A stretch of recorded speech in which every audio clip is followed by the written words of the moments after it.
Bien, mis hermanos, el tema de hoy que me ha correspondido dar es las promesas del Redentor. Y he colocado un pequeño subtítulo, como lo pueden observar, que es el protoevangelio. Es un término que ya vamos a irlo desarrollando en esta enseñanza y que es muy importante porque en base a ese término es que se desarrolla toda esta prédica. Entonces, iniciemos, mis hermanos. Voy a empezar con la lectura de la palabra principal que nos compete en esta noche, que es el de tomada del libro del Génesis, capítulo 3, un único versículo, el versículo 15. Les invito, mis hermanos, yo voy a dar lectura y que un poco ustedes puedan en este momento analizar, tratar de, si tienen alguna duda, pues tenerla en este momento acerca de esta palabra, porque la vamos a ir explicando a lo largo de esta prédica. Tomado del libro del Génesis, capítulo 3, versículo 15. Haré que haya enemistad entre ti y la mujer, entre tu descendencia y la suya. Ella te pisará la cabeza mientras tú herirás su talón. Palabra de Dios. Te alabamos, Señor. Te alabamos, Señor. Muy bien, mis hermanos, como les mencionaba al inicio, eh, esta prédica tiene un subtítulo. El título es Las promesas del Redentor, pero tenemos un subtema que es el protoevangelio. Y este es un término que hay que explicarlo porque es un término teológico. En principio, como ustedes pueden ver, suena un poco complicado el término, pero tiene un significado muy sencillo. ¿Qué significa el protoevangelio? Sencillamente es una mención preliminar del evangelio.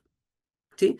Eso es lo que significa el protoevangelio y que es justamente este único versículo del Génesis, el cual se conoce teológicamente como el protoevangelio, que no es otra cosa sino la promesa de salvación.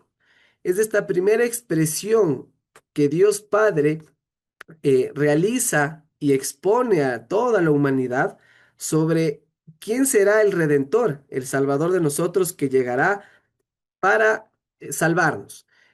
Y justamente como les mencionaba, es un primer anuncio del Evangelio. El Evangelio, como sabemos, significa buena nueva, buena noticia. Entonces, eso es lo que el Dios en este versículo nos viene a ya anunciar. Desde el primer libro de la Biblia, como podemos ver casi a su inicio, en el capítulo 3 apenas, ya Dios, muchos siglos antes de que Jesucristo esté con nosotros, que esté presente en la tierra, ya nos había anunciado esta salvación, esta buena noticia. Como sabemos, adicionalmente, pues mis hermanos, dentro del Evangelio, el Evangelio está recopilado en 4 libros, ¿sí? 4 evangelios, en los cuales, ¿cuál es el principal tema que se trata en estos evangelios? Pues como sabemos, la vida, muerte, eh, la vida y la muerte y resurrección de nuestro Señor Jesucristo. ¿Sí? Eso es lo que en los evangelios se detalla. Entonces, con este versículo, en este versículo, lo que hace Dios a través de su palabra es ya anunciarnos de esa buena noticia, esa buena nueva y ya darnos de esa fe de esperanza, esa esperanza que quiere Dios para todos nosotros, desde el inicio de la humanidad. Entonces podemos ver cómo esta primera característica de este versículo, de este protoevangelio, constituye un mensaje de esperanza.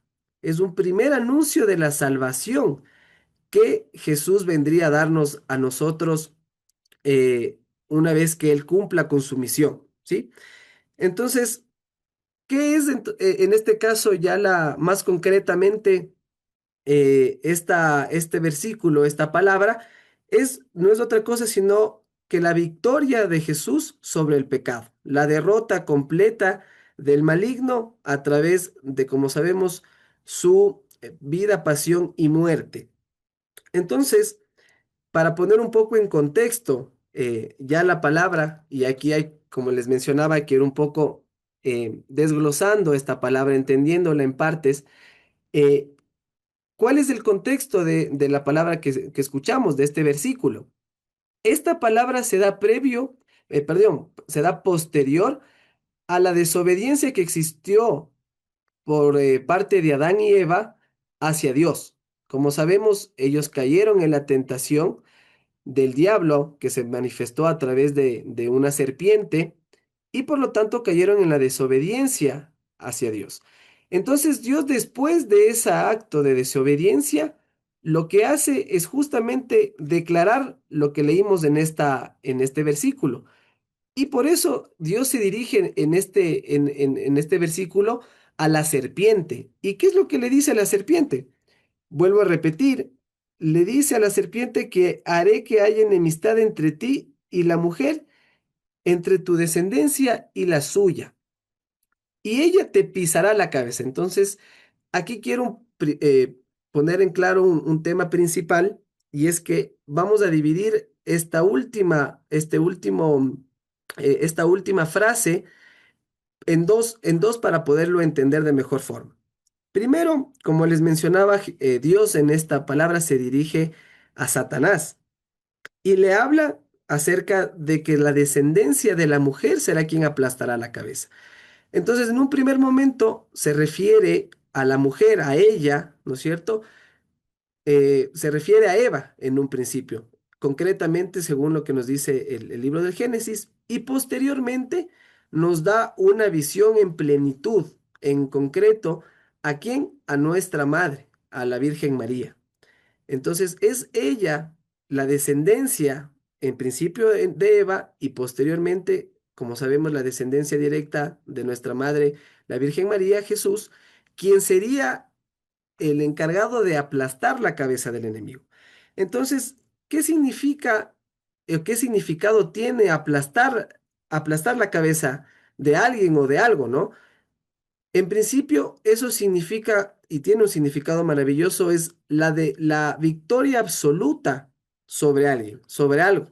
En este caso, Jesús, la victoria absoluta de él sobre el pecado, sobre Satanás, sobre la serpiente. Por eso es que su expresión es la de pisarle concretamente en la cabeza, es decir, una victoria absoluta por parte de Jesús al pecado, que es lo que representa en este caso Satanás.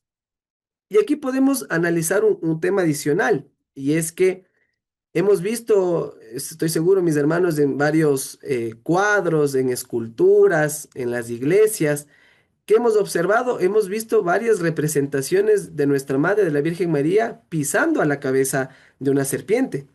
Entonces muchos de ustedes se preguntarán, si es Jesús el que pisó, el que venció al pecado, ¿por qué también se representa a nuestra Madre con esa actitud de pisarle la cabeza del enemigo? Y esto tiene un significado maravilloso, y es que significa o tiene esa razón por em, esta, esta, mm, este vínculo tan perfecto que tiene la Virgen María con Jesucristo.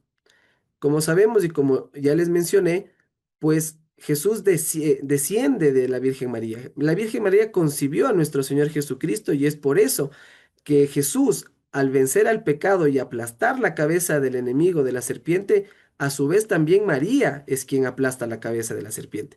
Por eso hemos visto estas varias representaciones donde María pisa la cabeza de Satanás. Sin irnos muy lejos, pues tenemos aquí en Quito la Virgen del Panecillo, ¿sí? Que ustedes pueden visitarla, que podemos ir tan cerca que está aquí en Quito. Es una escultura maravillosa. No estoy por si acaso haciendo propaganda, no vendo tours, pero es ahí una representación evidente y clara de la Virgen María donde pisa la cabeza de la serpiente. Es por esta razón que también se representa de esta forma a la victoria sobre el pecado. Entonces, esta primera frase, mis hermanos, del versículo que acabamos de leer, representa, ¿qué es lo que representa? La victoria de Jesús sobre el pecado, sobre el maligno, la derrota absoluta de Satanás cuando Jesús murió por nosotros. ¿Y cuál es la segunda parte que les quería mencionar acerca de, del tema del versículo en específico? Este pequeño apartado, esta pequeña frase en la cual Dios dice que ella le pisará la cabeza mientras tú herirás su talón.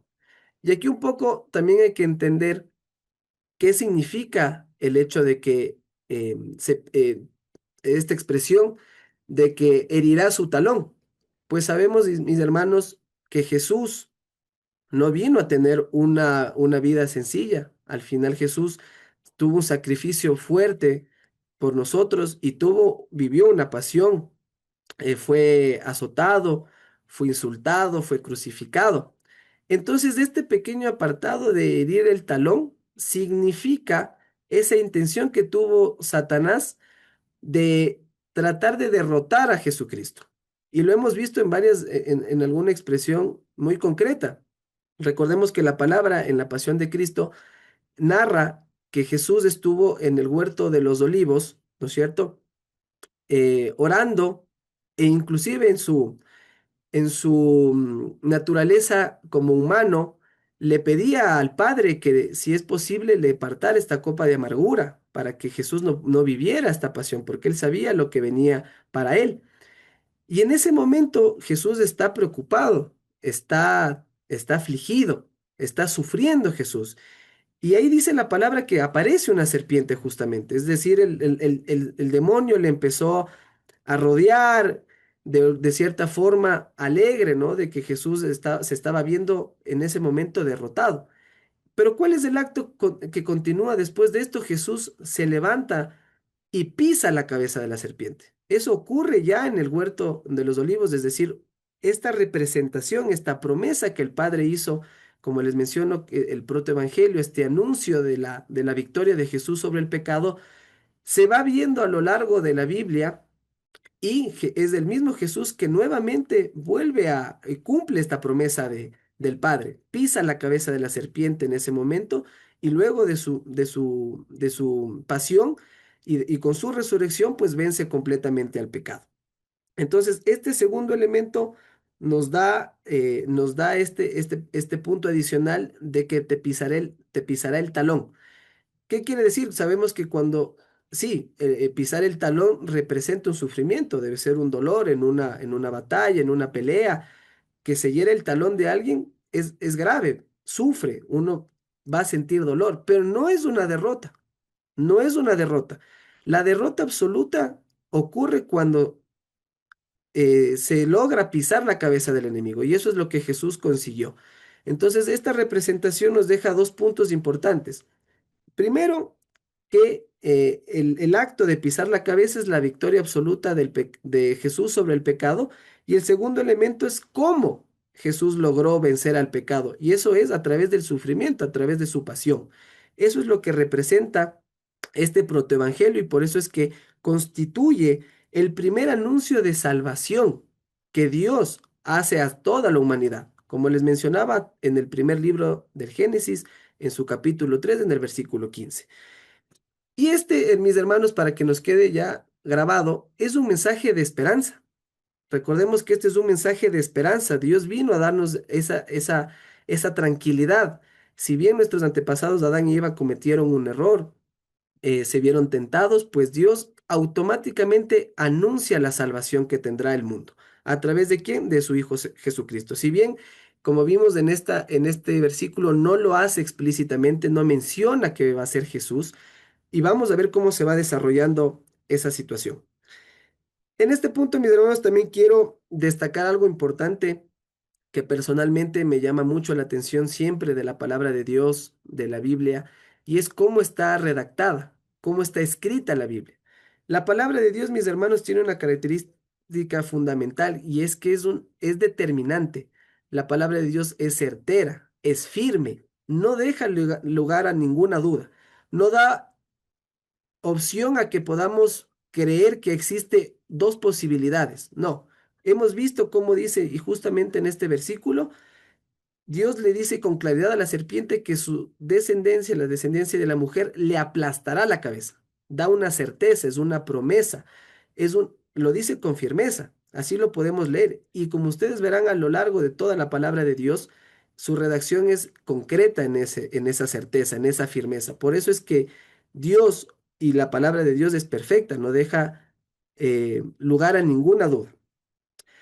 Con esto, pues mis hermanos, como les mencionaba, el protoevangelio y las promesas del Redentor se van desarrollando a lo largo del Antiguo Testamento. Es decir, siglos antes de que Jesucristo venga a cumplir con su misión, ya teníamos nosotros y ya tenía la humanidad en sí una promesa hecha por el Padre, promesa que se fue renovando constantemente a lo largo de la historia.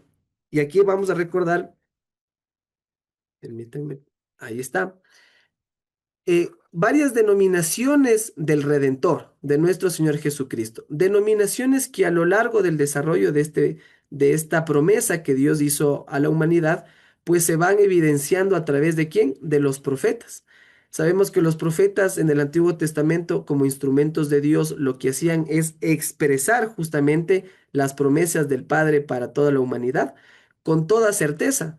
Promesas que se cumplieron, hechos que son concretos y reales y que pasaron en el futuro en este caso, ¿no? Nosotros ya sabemos, hoy en día estamos totalmente convencidos en fe que Jesús vino, nos salvó, murió por nosotros, pero en eso recordemos o tratemos de imaginarnos en esa época, en la época de Abraham, de Jacob, ellos no tenían esta certeza, no sabían a qué se refería Dios con que alguien vendría a salvarlos. Y es más, muchos de ellos sabemos que murieron esperando al Salvador, al Mesías. Pero era una promesa que Dios la tenía ya instaurada en la humanidad. Y es así que, como podemos ver, esta primera expresión de Salvador y la renovación de la promesa de salvación, Jesús la hace a nuestro primer padre Abraham. En Génesis 28, versículos de 12 al 14, todas estas citas bíblicas que ustedes ven proyectadas, mis hermanos, les invito, no las vamos a leer lógicamente por cuestión de tiempo, pero para que ustedes las puedan anotar y las puedan profundizar de manera personal. Entonces, en esta primera, en este primer lectura, en esta primera palabra, ya Dios renueva su promesa de salvación a Abraham y le empieza a dar ciertos detalles de quién es el Salvador que va a llegar a liberar al pueblo. Y en este punto, Dios en esta cita bíblica le dice a Abraham concretamente que será un descendiente el Salvador, un descendiente de él, de Abraham, de Jacob, e inclusive va más allá y le dice, será un descendiente de la tribu de Judá, descendiente de David. Entonces vemos cómo la palabra de Dios y cómo Dios va hablando a sus elegidos y cómo va hablando la humanidad a lo largo de los siglos y partiendo del Antiguo Testamento donde ya va dando ciertas pistas, digamos, para saber quién iba a ser el Salvador, que como sabemos, pues es Jesús. Continuando entonces con estas denominaciones que aparecen de Jesús, estas expresiones, tenemos una que es muy conocida, ¿no es cierto? El Mesías. ¿Qué significa Mesías, mis hermanos? Lo sabemos, significa el ungido, ¿sí? El ungido es decir, el enviado de Dios para cumplir con la misión divina. Esta expresión del Mesías aparece a través de un nuevo profeta, el profeta Natán. El profeta Natán le expresó con claridad a quién, al rey David. Eso está en el segundo libro de Samuel, capítulo 7, versículos del 12 al 16. ¿Qué le dice concretamente Natán a David? Que vendrá un descendiente de él y reinará todos los pueblos. ¿A quién se refería el profeta Natán? A Jesús, a nuestro Salvador, a nuestro Redentor. Nuevamente vemos cómo la promesa del Redentor se hace presente a lo largo de la historia y a lo largo del Antiguo Testamento. Como les mencionaba, siglos antes de que ocurriera, de que viniera Jesús, pues ya existía una expresión concreta de que vendría un Salvador.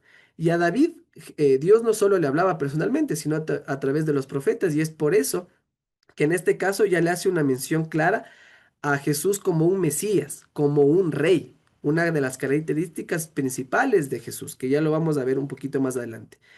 Y de otra forma también, en el Salmo 2 eso no está escrito, pero les menciono en el Salmo 2 es un salmo maravilloso en donde Dios se dirige a los reyes del mundo y les dice con toda certeza y ratifica que vendrá un Salvador y que ese Salvador es hijo suyo y que aquel reinará. Es decir, seguimos viendo extractos en el Antiguo Testamento de que Dios mostraba quién sería el Salvador y que obviamente era hijo suyo, ¿no? Hijo de Dios. Pasamos entonces, mis hermanos, a otra denominación del Redentor. Seguimos con las promesas en el Antiguo Testamento, promesas del Redentor. ¿Qué aparece ahora? Esta denominación de Emmanuel, que significa Dios con nosotros. Esa es otra de las denominaciones que con las que los profetas empezaron a anunciar la buena nueva, el Evangelio, al Salvador. Esto lo podemos encontrar, mis hermanos, en Isaías capítulo 7 versículo 14, que quizás este sea uno de los principales, de las principales muestras del Salvador muy concretas.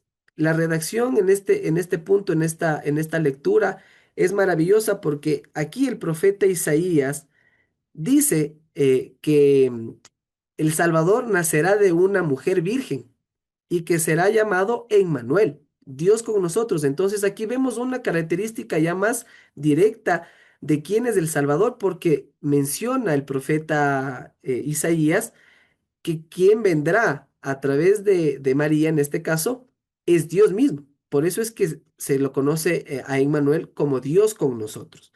Entonces, esta es otra expresión y ratifica nuevamente, como les menciono, durante siglos, esta promesa de un Salvador, de que alguien llegará para cumplir con la misión del Padre. Continuando con esto, mis hermanos, de igual manera, en el Isaías, el profeta Isaías, no solo que ya determinó cómo vendrá al mundo este Salvador a través de una mujer virgen, sino también ya el profeta anunció cómo se efectuaría el acto de salvación, cómo se daría la salvación. Y es por eso que en el libro de Isaías se menciona y se da aspectos muy concretos de la pasión de Cristo. Ya Isaías empieza a detallar que el elegido, el Mesías, Dios con nosotros va a sufrir como humano, porque sabemos que que Jesús tuvo una doble condición, la divina y la humana. Entonces, ahí empieza ya a demostrarse e Isaías ya detalla con claridad que este enviado que Jesús va a sufrir por nosotros y ese es el acto de salvación. Entonces podemos ver como también no solo el profeta Isaías ya anunció la venida de un Salvador, sino que adicionalmente ya empezó a dar muestras y anunciar cómo sería la salvación, que como vemos tiene relación concreta con lo que vimos inicialmente del protoevangelio, el que pisará la cabeza, que es la victoria de Jesús sobre el pecado, y hiriendo su talón, es decir, sufriendo, que es su pasión y su muerte, ¿no? Entonces, aquí vemos, como les mencionaba, esto se encuentra en el detallado por el profeta Isaías y adicionalmente en el Salmo 22, es un salmo maravilloso que les invito a que lo lean. En el Salmo 22 también se dan detalles explícitos del sufrimiento que Jesús iba a sufrir en un futuro por nosotros, que fue, como les he mencionado, su pasión, ¿sí? Todo lo que Jesús tuvo que vivir para, para salvarnos. Entonces, mis hermanos, vemos cómo Dios constantemente a través de los profetas, a través de los salmistas, que son instrumentos suyos, nos le fueron dando a la humanidad estas pistas de cómo vendría el Salvador y cómo sería su acto de salvación. Continuando entonces con las denominaciones de nuestro Redentor, de estas promesas de redención, tenemos a la conocida y que para mí es la que más me impactó, Hijo del Hombre. ¿Qué quiere decir Hijo del Hombre? Persona es una persona gloriosa que supera la condición humana. Esta denominación del Hijo del Hombre la podemos encontrar en el libro del profeta Daniel, capítulo 7 versículos 13 y 14. Ahí Daniel, como profeta, de igual manera en el Antiguo Testamento, ya da una expresión de que vendrá una persona gloriosa que supera la condición humana y que vendría a cumplir una misión. Y eso sabemos claramente hoy, nosotros ya lo sabemos con claridad, pues fue nuestro Señor Jesucristo. Y es muy peculiar y a mí me llamó mucho la atención esta denominación del Hijo del Hombre por una razón esencial. Y es porque Jesús asimismo se llamaba ya como Hijo del Hombre. Recordemos que el inicio de la pasión, cuando Jesús está orando en el huerto de los olivos y se acerca los romanos y Judas ejecuta ese acto de traición, le da un beso en la mejilla. ¿Y qué es lo que le dice Jesús a Judas? Con un beso traicionas al Hijo del Hombre. Es decir, Jesús a sí mismo ya se reconocía como Hijo del Hombre. ¿Pero por qué Hijo del Hombre? Por dos razones fundamentales. Yo investigué y teológicamente se conoce que Jesús se llamaba a sí mismo como el Hijo del Hombre, primero para no causar revuelo entre los judíos. ¿Por qué? Porque si Jesús se manifestaba abiertamente en sus prédicas, en sus enseñanzas como Hijo de Dios, pues sabíamos que los judíos iban a causar un impacto terrible, un caos, una sorpresa, que efectivamente como Jesús lo hizo. Entonces Jesús de cierta forma resguardaba esa condición de hijo de Dios y se hacía llamar el Hijo del Hombre. Era una expresión que él utilizaba para ocultar de cierta manera que él era el Hijo de Dios y no tener este impacto, ¿no? en la sociedad con los judíos. Y también por otra razón, Jesús se concebía a sí mismo como el Hijo del Hombre para recordarse, para que él se pueda recordar en su condición humana, para que él se pueda recordar que en cierta forma él va a tener que sufrir en la tierra como humano, como persona. Él vivió entre nosotros. Sabemos que Jesús estuvo vivo, presente, como todos nosotros, como con las características que tenemos. Él estuvo aquí en la tierra y sufrió como un hombre más por nosotros y eso fue la pasión que él vivió. Entonces es por este motivo que Jesús también se hacía llamar el Hijo del Hombre para recordarse a sí mismo esa condición de ser humano. Y finalmente, mis hermanos, tenemos a la denominación de Cristo, que ya viene a ser esta expresión final, digamos, de el Salvador, de cómo se concreta la promesa del Redentor. ¿Qué quiere decir Cristo en la traducción primero griega y luego al latín? Quiere decir ungido por el Espíritu Santo. Es decir, Cristo ya unifica las características de Jesús, características y funciones y el papel que cumplió Jesús en la tierra. Y son tres. Jesús cumplió el papel de sacerdote, profeta y rey, que como vimos son características que se fueron dando anteriormente a través de otros profetas, a través de los salmistas, y se unifica en una sola denominación que es Cristo.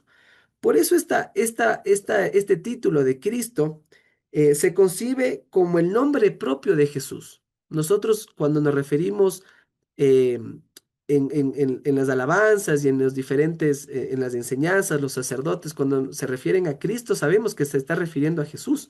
¿Por qué? Porque es el nombre propio de él. Y esto además, la expresión de Cristo unifica, como les mencionaba, estas tres funciones que cumplió. ¿Por qué? Porque Jesús es el único que pudo unificar estos tres aspectos. Es el único que logró tener estos tres papeles en la tierra y por eso es que se convirtió en nuestro Salvador. Entonces, mis hermanos, vemos cómo a lo largo de la historia y en el Antiguo Testamento se fue desarrollando este protoevangelio, esta promesa de salvación a lo largo de todo el Antiguo Testamento a través de los profetas. Y yo quiero dejarles una reflexión ya para ir concluyendo. Primero, recapitulando que el protoevangelio es este anuncio previo del evangelio, esta promesa que Dios hizo a la humanidad de la salvación, este mensaje de esperanza. Eso es lo que Dios hizo a través de este versículo. Segundo, que hemos visto cómo en el Antiguo Testamento Dios fue hablando a toda la humanidad y expresando quién sería el Salvador y cómo vendría a prestar esa salvación para nosotros. Y un tercer elemento importante que sabemos, la característica principal o una de las características de la Biblia que es cristocéntrica, es decir, que toda la Biblia habla y se enfoca en un personaje principal que es Jesús. Por eso es que al inicio de la Biblia, el inicio de la palabra de Dios, ya se manifestó al Salvador, ¿no es cierto? A Jesús como el que vendría a salvarnos y a derrotar el pecado, para liberarnos a nosotros con ese amor infinito, esa muestra de amor que Dios tuvo para nosotros. Y finalmente les quiero hacer una pequeña igual reflexión acerca de en qué momento nosotros podemos recordar este acto de Jesús, este acto de salvación, del perdón de los pecados. Y yo encontré esto en el sacramento de la confesión. Si bien en la Eucaristía tenemos pasajes en donde recordamos la muerte y la entrega que hizo Dios, Jesús por nosotros, pero en la confesión es el momento, es uno de los momentos donde podemos recordar este sacrificio, porque el sacerdote, ¿qué es lo que hace por la gracia de Dios? Perdona nuestros pecados. Entonces estamos convencidos de que a través de la confesión nosotros logramos revivir, recordar que Jesús venció al pecado y que Él derrotó absolutamente al maligno. Por eso es que les mencionaba, pisa la cabeza de la serpiente, la derrota absolutamente. No hay posibilidad de que el mal vuelva a tener poder, porque Jesús lo venció. Entonces, eso mis hermanos, y para contarles un pequeño testimonio ahora, voy a pasar a propósito, ahí estoy, a propósito del Día del Niño, que pasamos hace 2 días, eh, el testimonio de vida que el Señor ha hecho conmigo. Como ustedes saben, mis papás, el hermano Eduardo, la hermana Bachita, llevan años en la comunidad y ellos en su labor nos llevaban a mí, a mis hermanos, a las actividades de la comunidad. Nos llevaban a la gran asamblea, les veíamos en los viernes de parejas predicar, en las novenas, nos llevaron al grupo de niños, luego al grupo de jóvenes, pero había personalmente había para mí una actitud, una actividad de la comunidad que no me gustaba. Y por eso es el testimonio, porque lo reconozco, tengo esa facilidad de reconocerlo gracias al Señor. Y es que a mí no me gustaba la misa de sanación. Me parecía una, muchísimo tiempo. Yo decía, ¿cómo puede una misa durar 3 horas? Decía, ni en el Vaticano han de durar 3 horas las misas, ni el Papa ha de hacer una misa tan larga de 3 horas. Entonces yo me molestaba. A mi corta edad, a mis 10 11 años, me molestaba. Me hacía el dormido para no ir a las misas de sanación, que antes las teníamos en San Bartolo. Y es más, hasta le hacía caer en el pecado del aire a mi mamá, porque mi mamá se molestaba y nos decía, vamos a la misa de sanación, y yo le decía, no, no, me hacía el dormido, a veces lo lograba y me quedaba dormido en la casa. Ya escuchaba que se iba el carro y feliz me levantaba a hacer cualquier cosa, a ver televisión, a jugar, porque decía, chévere, me libré de la misa de sanación. 3 horas ahí, yo no voy a estar ahí. Y a veces cuando mi mamá, brava en ira, me llevaba en el carro, me dormía en el carro. Me hacía el dormido y lo reconozco, escuchaba en la misa de sanación, escuchaba cuando ya iban a dar las lecturas, ahí me salía del carro, ahí entraba a la iglesia porque decía, ya, chévere, ya las lecturas, después viene esta otra parte de la misa y listo, me libro. Pero había veces en las que no me podía escapar, porque como ustedes saben, los grupos de oración pues tienen que llegar antes para poder ubicar, hacer todo lo que hacen los grupos de oración en las misas de sanación, organizar a la iglesia, poner los adornos, tener listos los recuerdos.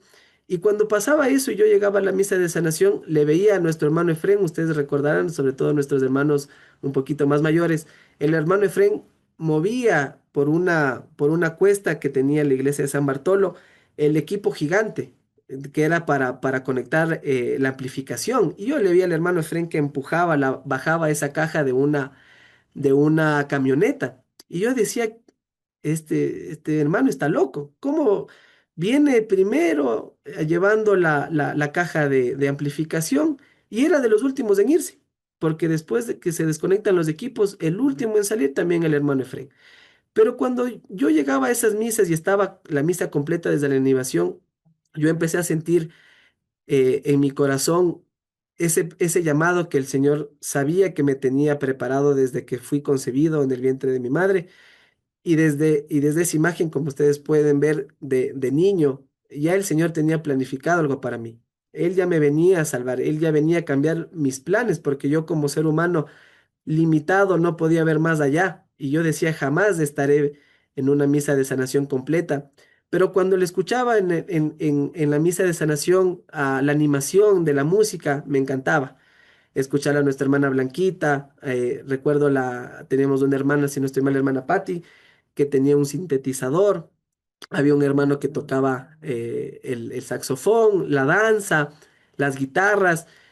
Yo en esos momentos me agradaba porque siempre me ha encantado la música, es algo que me ha encantado siempre. Yo decía aquí quedaría chévere de pronto un poco la percusión, pero en mi inmadurez, como niño, como adolescente.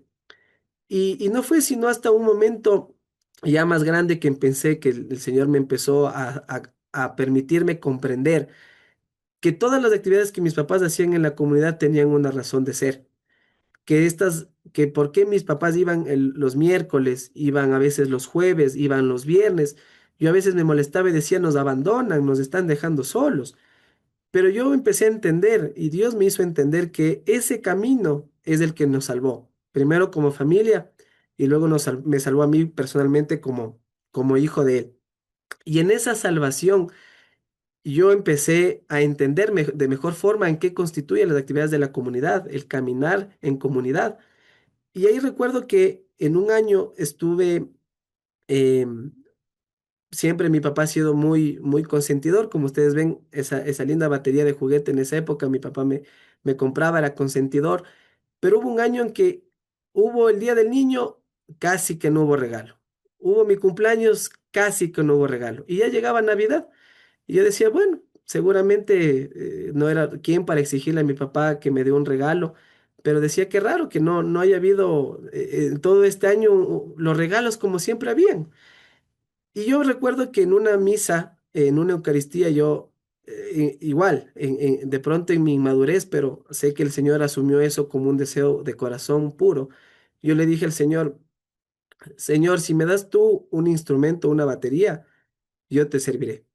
Y ese instrumento será para ti.